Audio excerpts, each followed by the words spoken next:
Good morning, happy Wednesday. We are going to continue today in the new City Catechism with question 4. But before that, I have a question for you.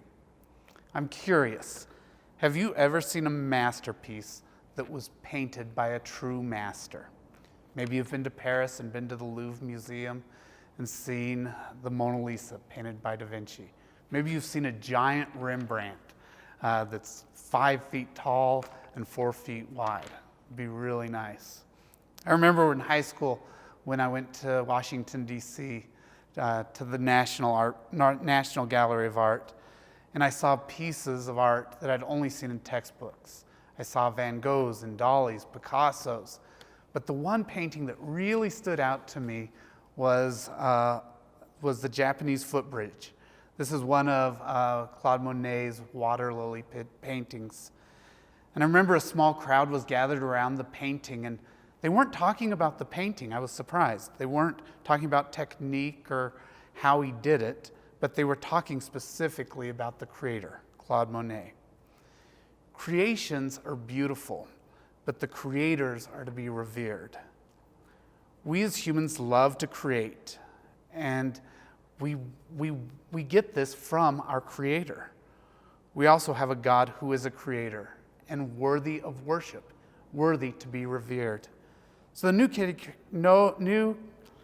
Catechism says this: why did God create us, and how did he do it? God created us male and female in his own image, to know him, to love him, to live with him, and to glorify him.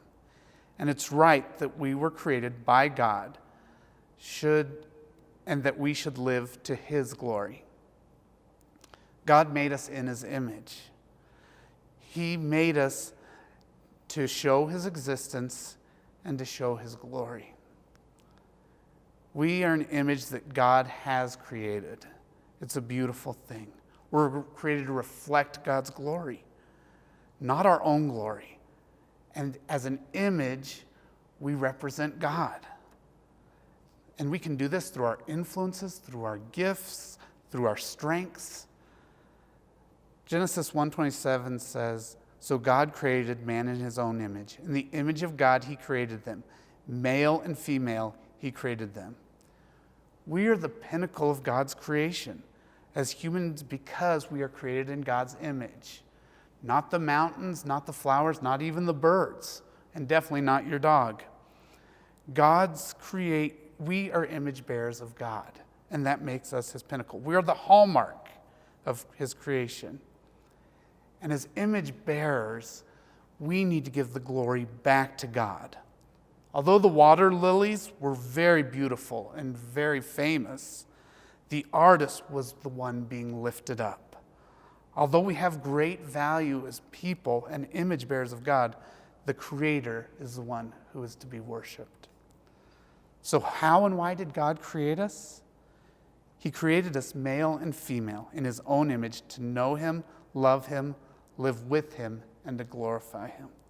And it is fitting and right that we know that we were created by God and that we should reflect him and that he should get all the glory.